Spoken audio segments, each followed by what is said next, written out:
ஒரு 39 பேச்சஸ் இருந்தீங்க. ஸோ அதில் கிட்டத்தட்ட ஒரு 30 பேச்சஸ், ஓகேவா, அரௌண்ட் 30 to 35 பேச்சஸ் கிட்ட எல்லாருமே அவுட் எடுத்துட்டீங்க. ஸோ அவங்க அவுட் எடுத்து எல்லாருக்குமே ஒரு கிளாப் பண்ணலாம். ஓகேவா, very happy. Okay, okay. So உண்மையாக பார்க்கும்போது ரொம்ப ஹாப்பியாக இருந்துச்சு. ஸோ எல்லா கையிலுமே என்ன இருந்துச்சு அப்படின்னா அவுட்புட் இருந்துச்சு, எல்லா கையிலுமே கிட்ட இருந்துச்சு. ஸோ அதே மாதிரி பார்த்துட்டீங்கன்னா இப்போ டெக்னாலஜி, இப்போ நம்ம வந்து ஐஓடி அப்படின்ற ஒரு கான்செப்டை சூஸ் பண்ணிட்டு இருக்கீங்க. நீங்க இப்போ தேர்ட் இயர்ல தான் இருக்கீங்க. ஸோ பட் இருந்தாலும் நீ போக போக இந்த டெக்னாலஜி கூட மிக்சிங் டெக்னாலஜின்னு சொல்லுவோம். ஸோ ரெண்டு டெக்னாலஜி நீங்க வந்து சேர்த்து பண்ணீங்கன்னா அது ஒரு ஹைபிரிட் டெக்னாலஜியா மாறும். ஓகேவா? ஸோ அப்படி இருக்கக்கூடிய சான்ஸ்ல ஸோ நமக்கு கிடைச்சி இப்போ நீங்க தேர்ட் இயர்ல இருக்கீங்க, 5 இயர்ஸ்ல வரும்போது இது கூட எப்படி வந்து நீங்க ஆல்ரெடி உங்ககிட்ட ஒரு மினி கிளாஸ்க்கான கிட் இருக்கு. ஸோ இதே கிட்ட கூட எப்படி நீங்க என்ன பண்ணலாம் அப்படின்னா ஏஐ இன்டகிரேட் பண்ணலாம்ன்றத பார்க்கணும். ஓகேவா? ஸோ இப்போ ரீசெண்ட் உங்களுக்கே தெரியும், ரீசெண்டா ப்ரூவ் ஆனது ஏஐயோடைய சப்ஜெக்ட் எம்எல்லுடைய சப்ஜெக்ட் வந்து டிஎல், அண்ட் அதே மாதிரி டேட்டா சயின்ஸ் அப்படின்னு சொல்லிட்டு போயிட்டே இருக்கோம்.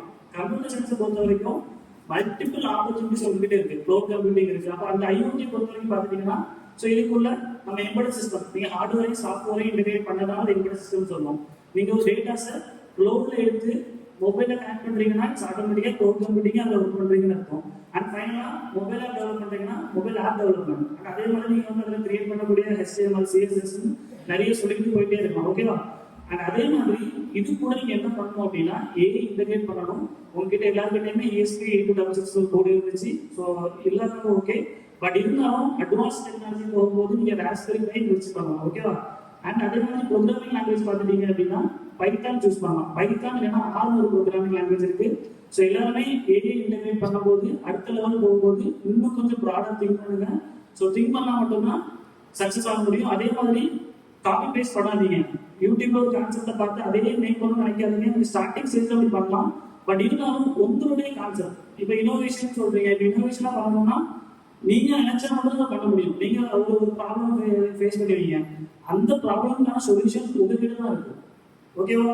அண்ட் அதே மாதிரி எல்லாருமே அக்ரிகல்ச்சர், லைக் நிறைய பேர் அக்ரிகல்ச்சர், நிறைய பேர் மெடிசின், அந்த மாதிரி அப்படியே டிட்டோவா இறங்காதீங்க. ஸோ ஓனா நீங்க போயிட்டு இருப்பீங்க, ஏதாச்சும் ஒரு ப்ராப்ளத்தை நீங்க ஃபேஸ் பண்ணலாம், அது ரிலேட்டடா சென்சார்ஸ் இருக்கான்னு ட்ரை பண்ணுங்க, அது ரிலேட்டடா ப்ராஜெக்டை மேக் பண்ண பாருங்க. கண்டிப்பா ஃபியூச்சர்ல சக்சஸ் ஆவீங்க. புது கான்செப்டா யோசிங்க, இனோவேஷனை யோசிங்க. So all the best for all. Okay, thank you.